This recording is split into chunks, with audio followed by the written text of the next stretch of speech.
মধ্যপ্রাচ্যের উত্তপ্ত পরিস্থিতি আবারও নতুন মোড় নিতে শুরু করেছে। যুক্তরাষ্ট্র ও ইসরায়েলের ধারাবাহিক বিমান হামলার পর অনেকেই ধারণা করেছিল ইরানের সামরিক শক্তি হয়তো দীর্ঘ সময়ের জন্য দুর্বল হয়ে পড়বে। কিন্তু সাম্প্রতিক গোয়েন্দা তথ্য ভিন্ন ইঙ্গিত দিচ্ছে। যুদ্ধবিরতির এই অল্প সময়ের মধ্যেই ইরান অবিশ্বাস্য দ্রুততায় নিজেদের ক্ষতিগ্রস্ত সামরিক অবকাঠামো পুনর্গঠন করছে বলে জানা যাচ্ছে।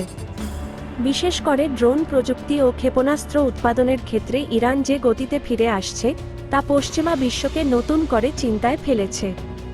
আন্তর্জাতিক বিভিন্ন প্রতিবেদনে বলা হচ্ছে, বহু বছর ধরে পরিকল্পিতভাবে গড়ে তোলা ইরানের প্রতিরক্ষা কাঠামো এতটাই শক্তিশালী যে কয়েক দফা বোমা হামলায় সেটিকে পুরোপুরি ধ্বংস করা সম্ভব নয়। বিশ্লেষকদের মতে, ইরান শুধু অস্ত্র তৈরি করেনি, বরং এমন একটি টেকসই সামরিক নেটওয়ার্ক তৈরি করেছে যা যুদ্ধের মধ্যেও কার্যকর থাকতে পারে। তাদের অনেক গুরুত্বপূর্ণ কারখানা ও নিয়ন্ত্রণ কেন্দ্র মাটির গভীরে নির্মাণ করা হয়েছে। ফলে বড় ধরনের হামলার পরও গুরুত্বপূর্ণ স্থাপনগুলোর বড় অংশ সচল রয়েছে। মার্কিন গোয়েন্দাদের সাম্প্রতিক মূল্যায়নে উঠে এসেছে, ইরান তাদের মিসাইল লঞ্চার, ড্রোন উৎপাদন কেন্দ্র এবং সামরিক সরঞ্জাম তৈরির ইউনিটগুলো খুব দ্রুত মেরামত করছে। ধারণা করা হচ্ছে, কয়েক মাসের মধ্যেই তারা আগের অনেক সক্ষমতা পুনরুদ্ধার করতে পারে।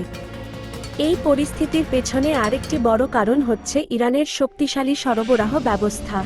বিভিন্ন আন্তর্জাতিক সূত্র দাবি করছে, চীন ও রাশিয়ারও মতো দেশগুলোর সঙ্গে সম্পর্ক কাজে লাগিয়ে ইরান এখনও প্রযুক্তি ও যন্ত্রাংশ সংগ্রহ করতে পারছে। ফলে যুদ্ধের চাপের মধ্যেও তাদের সামরিক উৎপাদন পুরোপুরি থেমে যায়নি। এদিকে এই পুনরুত্থান ওয়াশিংটনের জন্য নতুন দুশ্চিন্তা তৈরি করেছে। কারণ মার্কিন প্রশাসন ধারণা করেছিল, সামরিক চাপের মাধ্যমে ইরানকে দ্রুত দুর্বল করা সম্ভব হবে। কিন্তু বাস্তব পরিস্থিতি এখন ভিন্ন চিত্র দেখাচ্ছে। হোয়াইট হাউস ইতোমধ্যে সতর্ক বার্তা দিয়েছে, চলমান আলোচনায় ইরান যদি নির্দিষ্ট শর্ত মেনে না নেয়, তাহলে আবারও বড় ধরনের সামরিক অভিযান শুরু হতে পারে। তবে একই সময় কূটনৈতিক আলোচনাও এগিয়ে চলছে। বিশেষ করে হরমুজ প্রণালী নিয়ে আলোচনায় কিছু ইতিবাচক অগ্রগতির খবর আন্তর্জাতিক অঙ্গনে আসার আলো দেখাচ্ছে।